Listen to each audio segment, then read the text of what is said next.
What is up, race fans? Welcome back to the Race Companion Fantasy Mountain Bike Show. Before we drop into the Loudenvielle pre-race show with your host, Andrew Neethling, I just wanted to let you know that this round we are stoked to have partnered with our very good friends at InvisiFrame. And they have come through with a banger of a prize for you. Okay, one lucky winner will score a custom frame, fork, and crank protection kit, plus a boatload of InvisiFrame merch. And that is not all. All Race Companion players can get 15% off anything on the InvisiFrame site. Simply enter the code TheRaceCompanion at checkout. Quick reminder, each round is scored separately. We're refreshing the points. We do have a global league which runs throughout the season. The winner of that will win a Marin Quake downhill frame. But like I say, each round we're resetting the points. So if you didn't win in Poland and you didn't bag the DMR prize, not to worry. You could still win in Loudenvielle. Anyway, here's my pal and friend of the planet, Ollie Wilkins, with a little bit more info about InvisiFrame. Look at that. My beautiful Focus Jam with a custom paint job. I know what you're thinking. Ollie, please don't climb to the top of a hill through rain, mud and sand, and then rattle down that hill through rocks, twigs, and more mud and sand. And please don't finish it all off with a tight corner in the back of a van. Don't worry though. This bike is protected by the very best. It's protected by InvisiFrame PPF. It keeps that beautiful paint job safe and sound. Plus, if there are any scratches, they heal with the help of a hairdryer or even the sun itself. InvisiFrame. Head to the website now and protect your pride and joy. That sound posh enough? Sports fans, race fans, welcome back to the Race Companion, your fantasy racing league podcast, and I'm your host, Andrew Neethling. You may know me from Moving the Needle podcast. Now let's chat about the next race coming up in Loudenvielle. Now we have gone to Loudenvielle twice in the past, in 2024 and 2023 for downhill. It is pretty famous for enduro, and I think the downhillers are pretty happy that they get to go back to this awesome venue.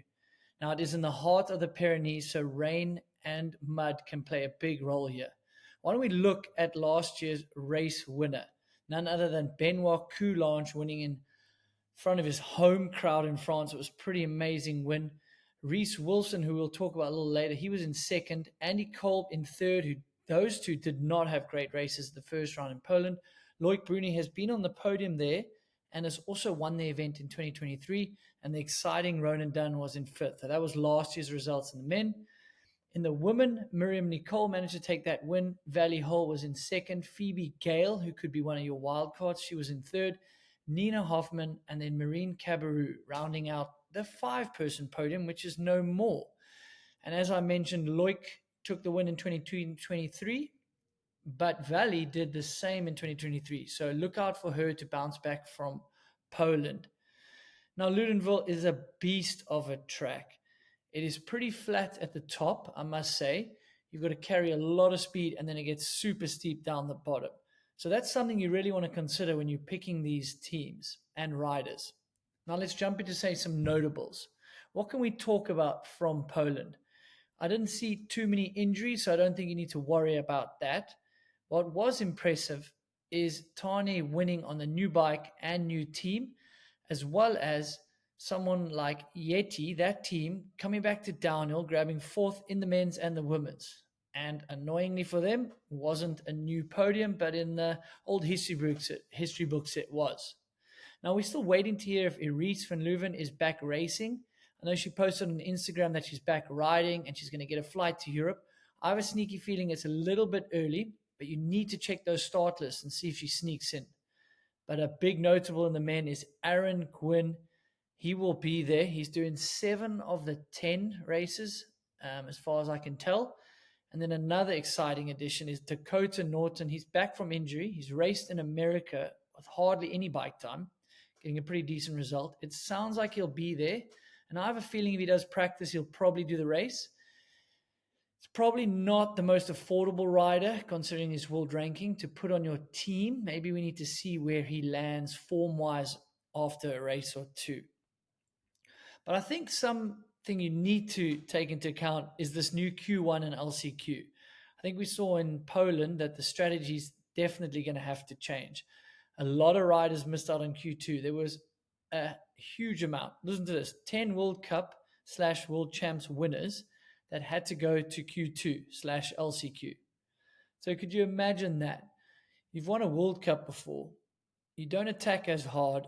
You don't make it into top 20. You got to go back up the hill. And now if something goes wrong, you're not even in the finals. There was people like Matt Walker, Charlie Hatton, and Reese Wilson missing out on that top 30 cut. So they didn't make it in Q1 or Q2. What we did see is someone like Nathan Ponfion from France, who might be a really good sleeper pick, good value. I think those guys are just throwing caution to the wind and smashing Q1. And then they are ahead of these huge names. Someone like Troy Brosnan had to go to Q2, Just think about that. I think that whole strategy is going to change. You saw Amri Perron go as hard as he could in Q1, having a crash, and then he missed out.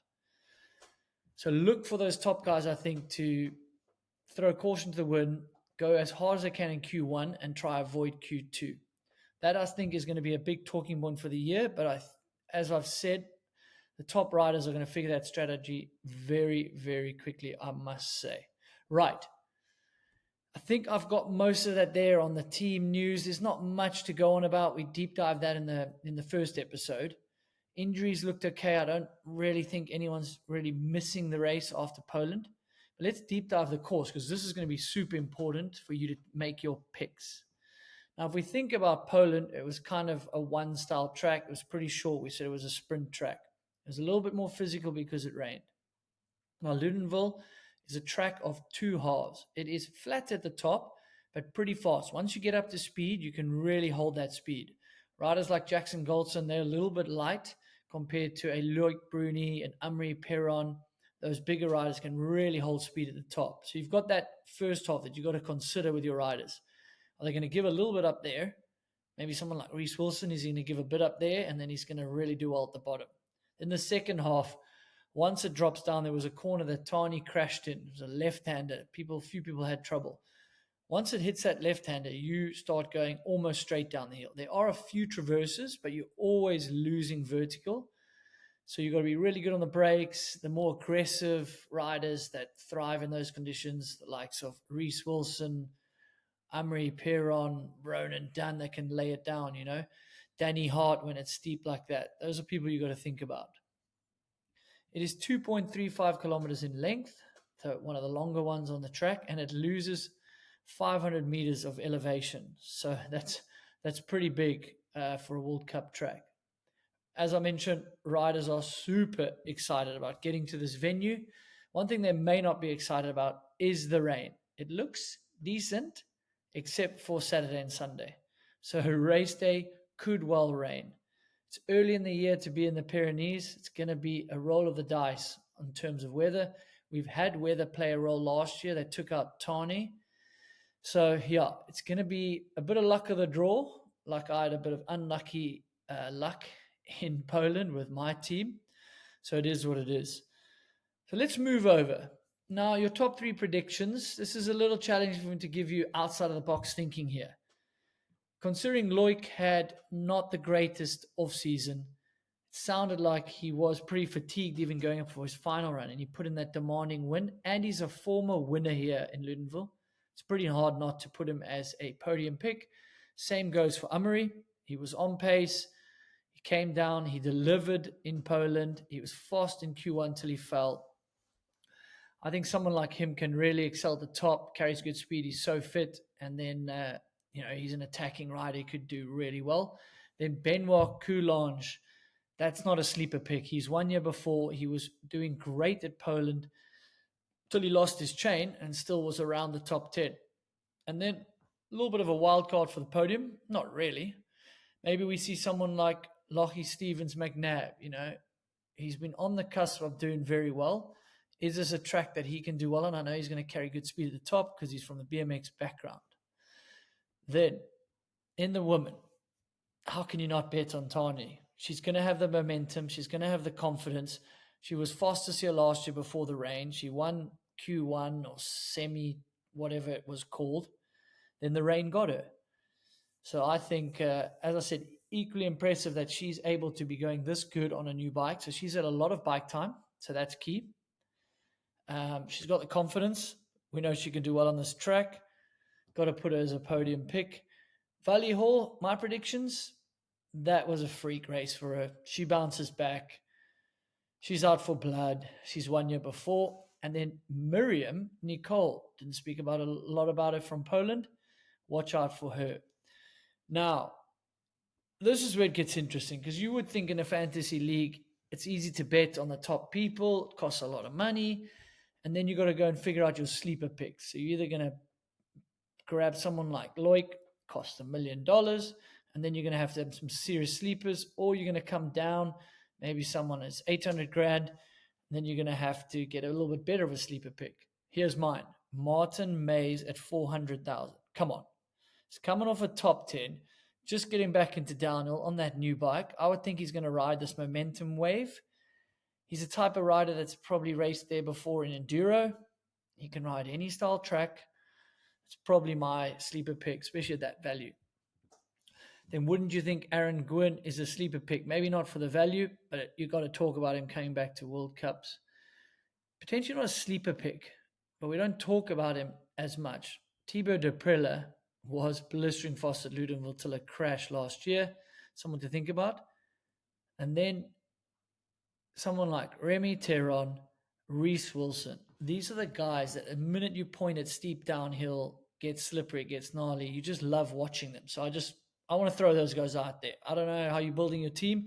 If you got money for them, I think they could be a big pick. And then Nathan Ponfion from France. That'll be a local sort of track. Will I say hometown crowd?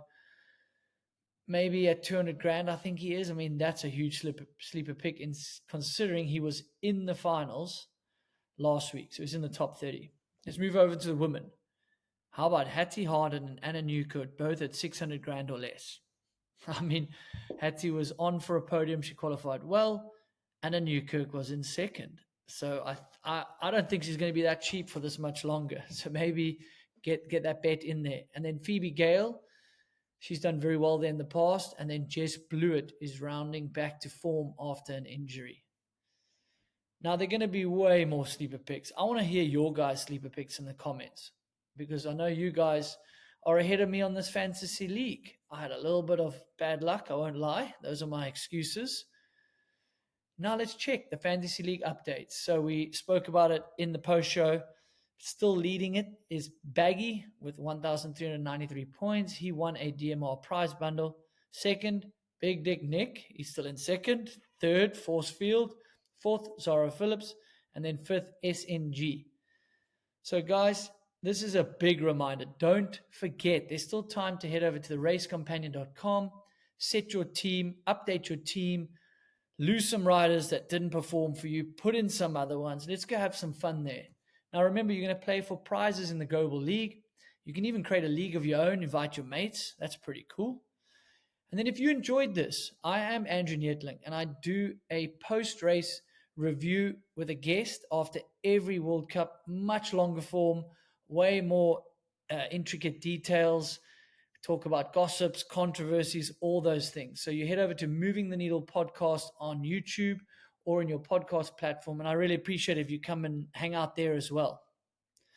Till the next race, get those teams in, man, and let us know in the comments some of your sleeper picks and even who you've got for the win.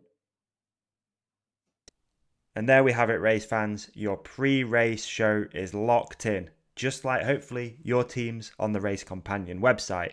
If you haven't already headed over to play, theracecompanion.com is where you can play the ultimate mountain bike fantasy leagues. Okay, you can create leagues with your friends, you can have a bunch of fun with it, and of course you can play for prizes like this week's prize, the Invisiframe merch and bike refresh combo. All right, all you have to do is sign up. It's simple, it's easy to play, it's free, and we're just having more fun with mountain biking, and what's not to love.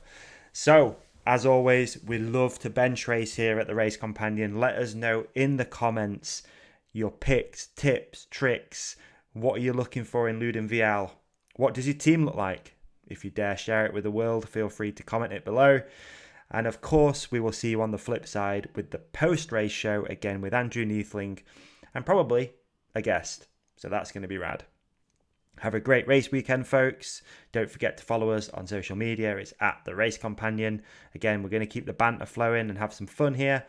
And that's it and that's that. So big thanks again for the support. Enjoy the race.